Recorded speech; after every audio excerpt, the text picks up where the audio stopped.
right, guys, welcome back. Welcome back. It's BMX Magazine night. Tonight we're going to be doing BMX Action May 1989. This is a cool magazine because it has the cover. Look at that. This magazine is in pristine condition, which is pretty impressive considering how old the magazine is. I was actually on the first take of this because I had to stop because I made too many mistakes, but I was thinking about what was I doing in May 1989. Well, I was 18 years old. I've been out of high school for almost a year. I was kind of in and out of junior college. I wasn't really finding my direction yet. I remember that, and I was working at Fairway Park Roundtable in Hayward, California, which was some of my funnest memories was working in that location. I had so much fun there. But during the summer of 1989, I remember I got sent over to a San Lorenzo Roundtable, which is also in California, because they needed supervisors. So they sent me over there. I remember going over there and working for a while. And you know what, guys? That restaurant is still there, the one in San Lorenzo. I went there about 2 years ago with a friend of mine. I said, hey, let's drive to the Bay Area. I want to go check out that restaurant and see if there's any memories in there kicking around. And you know what? It was weird because the restaurant itself had been completely remodeled, but the front door was exactly the same. Like I go, oh, that's the same front door. I totally remember it. The office was in the same position that it was when I had been there back in '89. And I talked to the owner about the store, and I said, is the office in the kitchen to the right all the way to the back? And he goes, yeah. And I go, oh, I can remember. And I had a good conversation with him. But anyway, those were some fun memories. But let's take a look at the magazine. Okay, so BMX Action, we have the new logo in here. Now, I have mixed feelings about this logo because I think the logo is kind of cool, but at the same time, I still favor the old logo. As a matter of fact, let's compare the two. Give me 1 second, guys. Okay, so I hit pause. I went and got a magazine from 1984. So this is BMX Action November 84, and we already reviewed this one. But if you take a look at the logos from side to side, it gives you kind of an idea of where BMX Action was headed. You know, they were trying to modernize the magazine a little bit, I think, and that's what brought on this logo.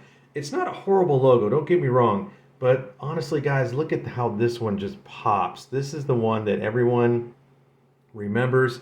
Outside of Bicycle Motocross Action, that one actually was the best one in my opinion. I mean, out of all the magazines that everyone's thumbed through, again, I'm going to say BMX Action is probably the best of the bunch, but they're all good. You know, let's get in. Anyway, I got distracted. Let's get back to it. So on the cover, we got Xavier Rados. He was the #1 superclass rider in 1989 out of France. I've seen some video clips of him racing. I think I saw him at the Worlds in Canada, at the Whistler Canada Cup, and at the Worlds. I'm almost positive he was there. We got Eric Roop. At the time, he was the national #1 pro cruiser for the ABA and the NBL. It looks like Xavier was racing for Factory GT. I could see obviously the dyno helmet, the GT pad set. He's obviously on a GT. And then I don't know, Eric's got the Mongoose helmet on, but he's got all these weird stickers all over his Mongoose. So I don't know if he was covering it up, but I seriously doubt it. I think he was racing for Factory Mongoose at the time. We got the 1989 Spring Equipment Guide, bikes and stuff you've never seen, so we'll check that out. Hans Nissan upsets the Pro Class. I don't know what race that is, but we're going to definitely check it out. All right, let's crack open this magazine. Looks like it's got a mini poster in it. All right. As always, Haro's on the left-hand side. We got Mikey King with the red, white, and blue Haro kit on. One of the most iconic kits, and he's sitting in front of behind a Haro Group 1. As I mentioned, I think in a previous magazine, this is the second generation of the Haro Group 1. Since I owned the first generation, I could tell you just some slight differences. The down tube's definitely smaller than it was on the original one. The original one had a very big down tube. It did not have like this wishbone kind of top tube, or see how it's kind of bending upwards. The forks were very similar, and this one has like the knee saver handlebars on it. My Haro had those type of handlebars on it, so this is an upgrade from the old version. These Fusion cranks, they look similar to the cranks that I had when I got the bike. It did not have just a solid power disc on it, but what ended up happening, as I mentioned before, is I cracked these. I definitely did not have that seat clamp. That stem looks totally different. So yeah, the bike is definitely upgraded since the first gen, but still awesome looking bike. Let's keep on moving. Oh, the pages are kind of sticking together. We're okay. We got an Airwalk ad on the left side. Brian Blyther. Brian Blyther is one of those pool riders at Upland that was just the man there. I think him and Eddie King had some epic battles in Dominguez. And Blyther's one of the raddest dudes ever when it comes to freestyle.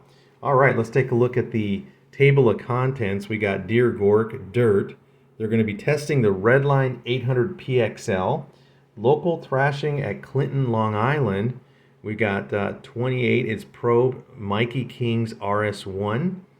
And we've got, let's see, a Rip Out, a foster child. It says a foster child. I wonder what that's all about. The Buyer's Guide.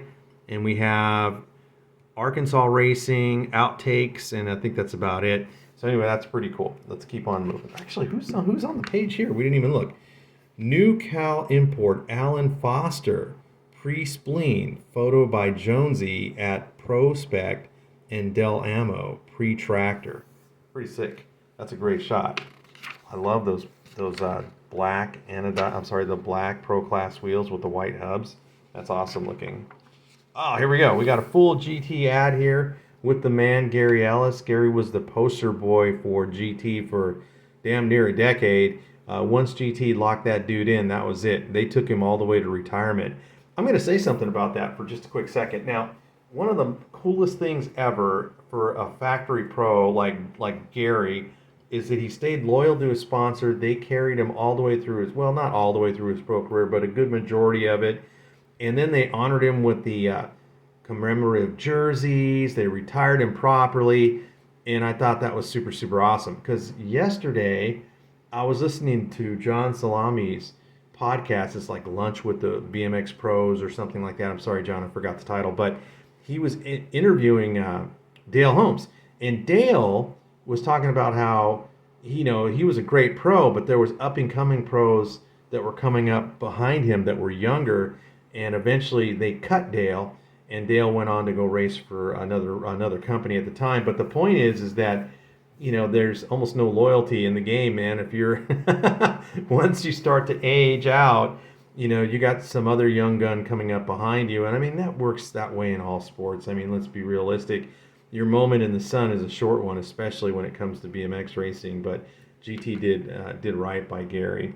And these Pro Series, you got the Pro Series, the Mach 1, the hub, stems, cranks, frame set, everything. GT is just amazing. Still is today, very collectible. All right, let's get into it. We got Dear Gork. Okay, we're going to read one. Hopefully it's not too long. Let's go to the first one. Dear Gork, this is about vinyl stem pads and snaps, or with snaps. Those old vinyl stem pads with snaps from the late 70s make the best can coolers. Dig them up wherever you have them buried and drink hearty. And that was from David Watson out of Fairfield, Ohio. P.S. Up the irons. Not sure what he means by that. And then here's what Gork said. I hope you're, connotating that you use them to keep cans of Mountain Dew cool, not evil alcoholic beverages. Just say no. Watson, BE team, Gork. P.S. Mosh it up. Pretty cool. That's a pretty funny response. Okay, let's find another short one. Let's read this one. Inflation. Dear Gork, do you realize how much it cost? Do you realize how much the cost of Crayolas has gone up? And that's from somebody who called himself Gandhi at a Denison, Texas. And Gork says, no. Do you realize you spelled Gandhi wrong? That's actually pretty funny. I like that one. Oh, I don't know, guys. I was going to read another one, but that's going to tend to make these reviews too long. We better keep moving. Okay, so who do we have here? We got Vision Streetwear here on the right. This ad's pretty awesome because you've got race here. It says fast, race. I see Harry Larry over here. This might be Brian Lopes. I think it is. I could see it's got a yellow PK Ripper with these Redline flights on it that looks nasty with that red Cashamac seat. Very, very cool build, but I'm guessing that's Brian Lopes. And then we have a freestyle rider right here. Now, actually, you know what? That doesn't look like a freestyle bike. That looks like a race bike. And that looks like that could be Billy Griggs. So that's weird. It just says race fast. So these are all racers. So again, I'm going to guess. We know that's Harry Larry. That could be Brian Lopes. And I think that's Billy Griggs and the Vision Street we're at. So that's really, really cool. All right, let's keep on moving. Oh man, this is one of my favorite ads. The Diamondback Reactor, this is the Diamondback Assault, which is the entry-level version of the Reactor. I thought the frame set and the direction that Diamondback was going at the time was really, really forward-thinking. I love the colors from the '89 era. And then you can see the Assault has the brakes on the bottom rather than on the top. That's the only thing I don't really dig that much, but the bike setup itself looks really, really cool. I love it. Okay, let's keep going. SNS Racing Bikes ad right here. And then we got Jumping Out of Poverty. Life's a Beach in the Chris Moeller. Why is he hanging out with a homeless dude? I wonder if that's a real homeless guy he's just taking a shot with.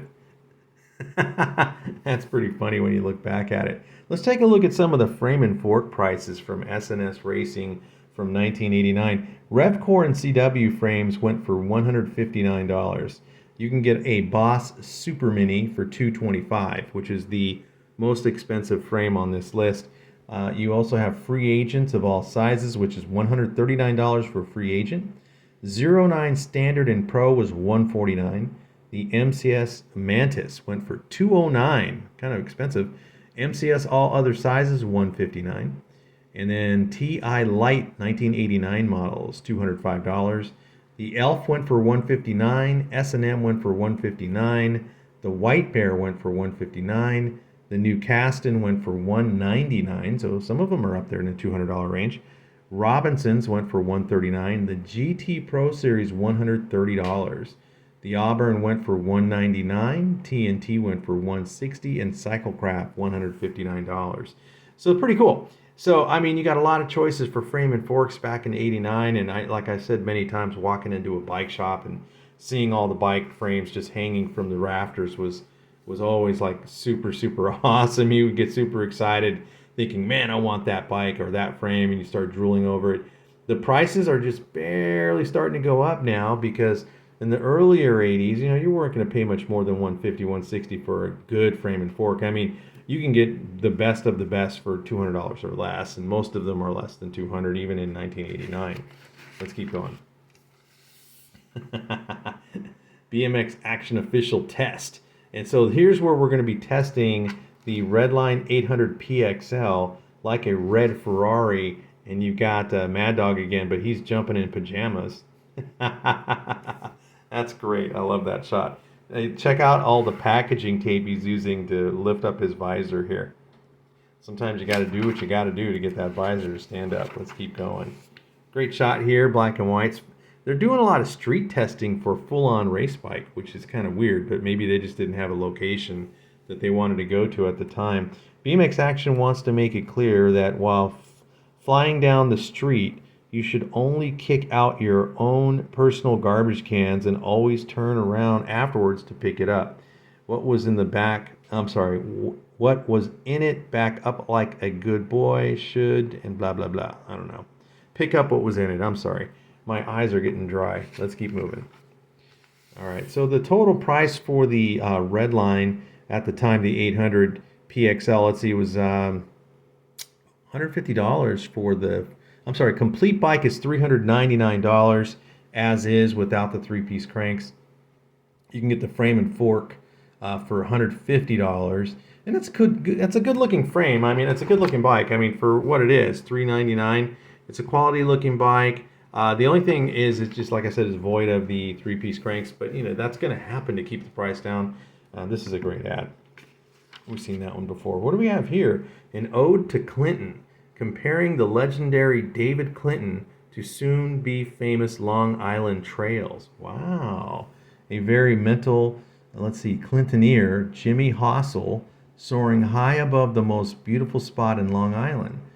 It says, part New Yorker, part Californian, Pete Carney, during his New York time of the year, many hours are spent riding Clinton. Oh, wow, that's awesome. I never even heard of this. Now, obviously, I've read this magazine. I mean, I've seen this magazine before, but I don't remember everything. What do we got here? It's a great shot of this guy right here. This guy's full on raced right here. Auburn's Energetic Factory Am Rabo Morales, pure race style. That's really cool. Oh, check this out. He's grabbing his front wheel. He's the man with the plan. He wants to expand only if locals lend a hand, excuse me. Meet Bill Nagy, leader of the Clinton clan. That's pretty cool. These are all great shots. And on this one here, we have, it says granola, grutola, which two of these things don't belong. If you're thinking Joe Gratola not belonging on a dirt surface, think again. So Joe Gratola. Second on the left, it says here, to those not in freestyle Markasm, let us introduce you to Dave Fox, ex-Schwinn styler, underground publisher of Style Zine, and doer of the Nothing on Dirt. Oh, that's this gentleman right here. These are great shots, man. Love it. Love it. Okay, let's keep on going. Got a Mongoose ad here. And then I love the JT leathers. And this kit right here for Mongoose in 89, it's such a smooth looking color combination with the grays and blues. And it's hard to tell right here because obviously this is black and white, but it was a great combination. Styling ad here. Oh, here we go. This is what Mike King, one of my favorite riders of all time, Mike King. Super stylish, always well put together. And boy, if you're going to sponsor somebody, it's got to be somebody like Mike King. I mean, look how he represents your product here. Mike King thrusting his 1989 Haro Group 1A out of the D-Trax 4-horseman gate. Awesome. Looks like he's out there training. Love this kit, by the way. A Haro Group 1A belonging to the ABA's #1 pro. Just try to keep it clean and cherish it like it was a house, Mike King. That's really cool. Now, Mike's bikes are always in super clean and sand. Like, I remember, and I think I know I told this story before, guys, but I'm going to tell it again. What the hell? I was at the Silver Dollar Nationals in Reno, Nevada. It was an outdoor race. It was probably 1986. So Mike was on Haro, and Haro was brand new to the race scene. And I'll never forget it, man. I was like cruising towards the staging area on my bike, and I saw Mike King walking, and some girl was actually pushing his bike alongside of him. And I was thinking, that is the coolest thing I've ever seen. He's got this beautiful girl pushing his bike. His bike was immaculate, guys. I mean, these pictures don't lie. His bike was just perfect and super clean. And I go, that guy is super factory. And you could tell he was feeling himself when he was walking. It was really a cool moment. So he was running a Haro Group 1A as far as the frame. He was running a Haro Group 1 fork. It's awesome that he's actually using the Haro products. Haro bars. He was using a DXXXL stem, which was polished aluminum, ODI Tech 7 grips, Epoch headset, and Araya 7X rims in chrome. He was also running Campy C-Record hubs, and his spokes were chrome double-butted. Tires, Tioga Comp 3s, 20.175 front and rear. That's exactly how I do it, or did it. Brakes are Odyssey Pit Bulls, and brake shoes were Odyssey. Lever was Odyssey RX5. So there you go. That's Mike's tricked out Haro race bike for a AA Pro. That thing was, oh, look at the cages on that thing. Whoa. Those look like those are, I'm going to say those are Bear Trap pedals, Suntour Bear Traps, but these are not the original cages for sure. I'm not sure what cages he's running. He's running Redline Flight cranks. Oh, there's still a breakdown here. He's got the SR Croupy cages. Okay, so they're Croupy cages. He's got stock Redline cups and bolts with Hadley bearings for the bottom bracket. He's running a Redline 46-tooth front sprocket or front gear. The rear gear is a Suntour 16-tooth freewheel. And he's using something called Sed Sport chain, which was in gold. The seat is an Itala Turbo in white. The post is a Haro Fusion. The seat clamp is Fusion, Haro Fusion, I should say. The number plate, Haro flow panel in black. pads are Haro and black, and it all dialed in by me. No one touches my bike except for Ralph, and at a race, and he can touch my wheels, and that's it. Pretty cool. All right, that was awesome. Let's keep on moving. We got the Homeboy magazine ad right here. Honestly, guys, I've never seen one of these magazines. I've never picked up one and looked at it. It would be interesting to kind of thumb through some of these from the 80s just to see what the culture was like. Oh, wow, check this one out. We got a centerfold here. Alan Foster multi-strobe night flight in Billy's backyard. So this is a great shot of young Alan Foster in the back of Billy Griggs's practice track in his backyard.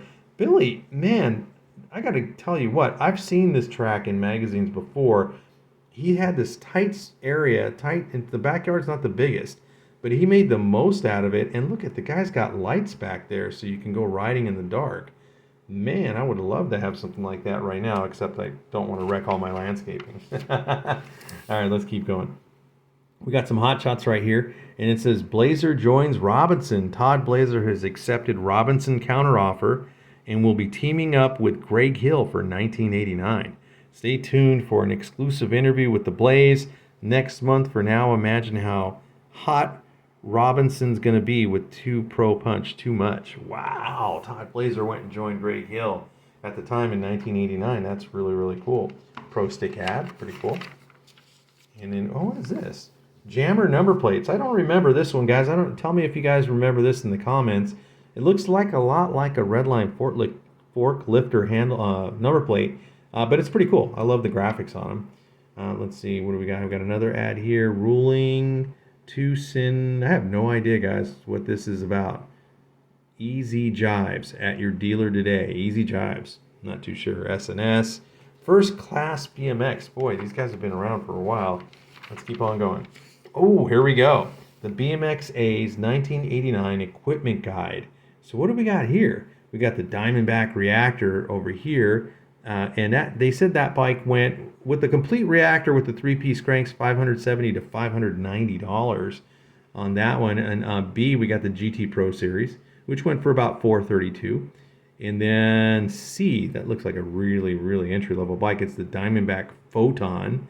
And then we have something called the GT Hybrid 20-inch. That's a funky-looking, mountain bike-ish looking BMX bike. That's kind of weird. And then this one here is the Haro Group 1C. This is the top of the line Haro. Went for $599 to $629. There's a mountain bike in there. Check that out. That's the GT Hybrid 24-inch. And then we have a Diamondback Silver Streak, which is G. That's the Silver Streak right there. And I, let's see, is the GT Team Avalanche mountain bike. That's pretty cool. And then here we go. We got J. That's the GT Mach 1. And then I believe H is that's the Diamondback Assault right there. Okay, so pretty cool. Lots to choose from in the 80s, man. Mountain bikes are just starting to poke their heads out now. What do we got here? Oh, look at, we got the Tech gear, GT gear, Mongoose gear. Love that you can buy the entire kit, man. Love those dyno race pants. We got some frames and forks over here. Lots of cool things. There's the GT right there.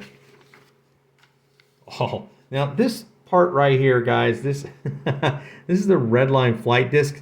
These are impossible to find now. I mean, I have a set of Redline flights, and all I wanted was that, and I could not find it anywhere. It was always in black, never in just brushed aluminum. Couldn't find a silver one anywhere. There is a company that makes a version of them. I forgot the name of the company that makes them, and they come in colors. That was probably the closest thing I could find. And then if you can come across one of these, guys want arm and a leg for them, and I'm like, you gotta be kidding me, man. All right, let's keep on going. I love looking at these. Oh, check it out. Haro number plates from First Class. That's the flow panel. It's one of my favorite ones. We got the dyno number plates. Those are really, really cool. Robinson seat posts. Diamondback pad set. What kind of handlebars are those? Wow. Mongoose Pro Class bars. Wow. Look at the width of these bars. Those things look ridiculous. I don't know if anybody actually rode those, but whatever. It is what it is. GT Power Series cranks, man. Love that. Look at that Charlie Brown shirt right there. It says Club Homeboy Chuck Brown shirt. Ooh, I called it. Ooh, the crit plate. Let's go. I love the crit plates. And then West BMX, Redline handlebar right there.